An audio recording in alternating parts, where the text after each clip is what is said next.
आजादी का अमृत महोत्सव।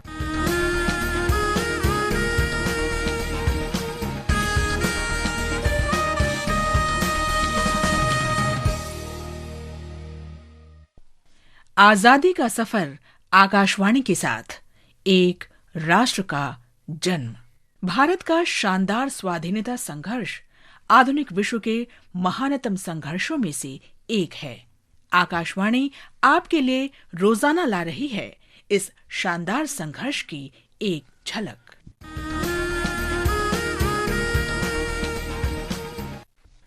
सोलह नवंबर 7 स्वाधीनता सेनानियों की पुण्यतिथि है, जिन्हें 1915 में लाहौर षड्यंत्र केस में उनकी भूमिका के लिए फांसी दी गई थी। ये हैं करतार सिंह सराभा, विष्णु गणेश पिंगले, बख्शीश सिंह, जगत सिंह, सुरेंद्र सिंह, ईश्वर सिंह और हनुमान सिंह। क्रांतिकारी और देशभक्त करतार सिंह सराभा तब मात्र 19 वर्ष के थे जब उन्हें अंग्रेजों ने फांसी दी। जद तक दुनिया उते तुपते छा रहू करतार सिंह। करतार सिंह का जन्म 24 मई 1896 को लुधियाना के निकट सराभा गांव में हुआ था। उन्होंने बेसिक शिक्षा लुधियाना में पूरी की।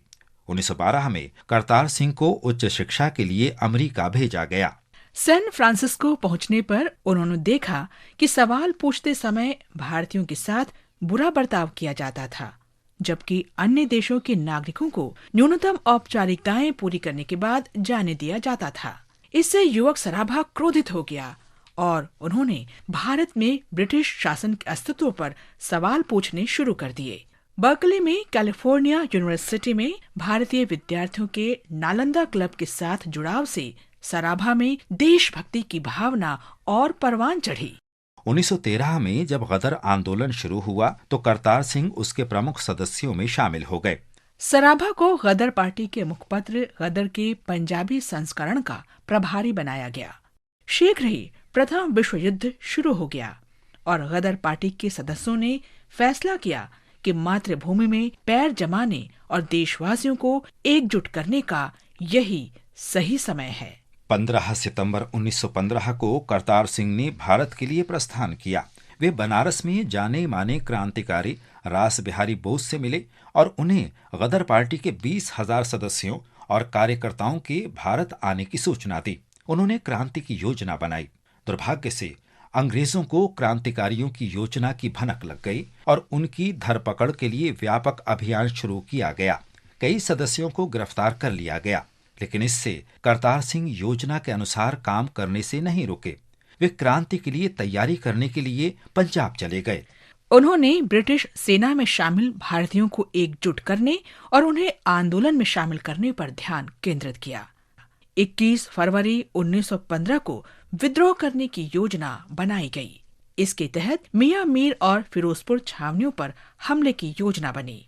इस बीच अंग्रेजों ने तेजी से कार्रवाई की और अनेक क्रांतिकारियों को गिरफ्तार कर लिया।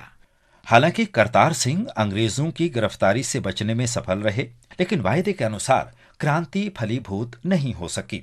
लेकिन करतार सिंह ने हिम्मत नहीं हारी और 2 मार्च 1915 को अंतिम प्रयास के तहत सगरोधा में भारतीय सैनिकों को प्रोत्साहित करने और सैन्य विद्रोह के लिए मनाने का प्रयास किया। इस बार एक सैनिक ने करतार सिंह को गिरफ्तार कर लिया।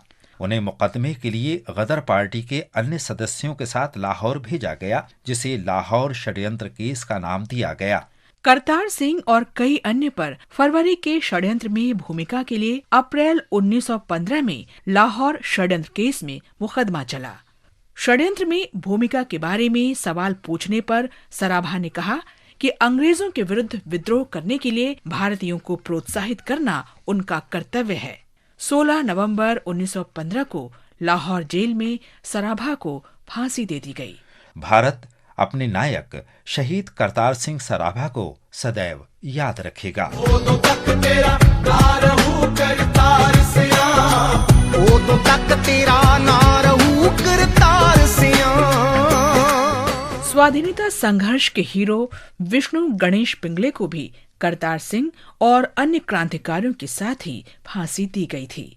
गणेश ने 26 वर्ष की उम्र में ही देश पर अपने प्राण न्यौछावर कर दिए थे। उनका जन्म पुणे जिले के तालेगांव धामधेरे गांव में 2 जनवरी 1889 को हुआ था।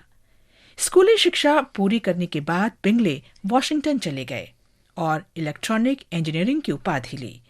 अमेरिका में निवास के दौरान वे लाला हरदयाल, करतार सिंह सराभा और पंडित कांशीराम जैसे क्रांतिकारियों के संपर्क में आए और गदर पार्टी के सक्रिय सदस्य बन गए। भारत आने पर उन्होंने पंजाब में क्रांतिकारी गतिविधियां शुरू कर दी। प्रथम विश्व युद्ध के दौरान गदर पार्टी ने अंग्रेजों के विरुद्ध विद्रोह की योजना बनाई। पिंगले को 24 मार्च 1917 को मेरठ छावनी से गिरफ्तार कर लिया गया।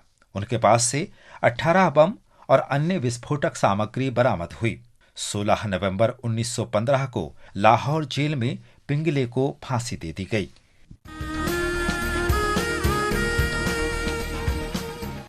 आजादी का सफर आकाशवाणी के साथ की इस कड़ी में आज बस इतना ही। कल फिर मिलेंगे नई कड़ी के साथ।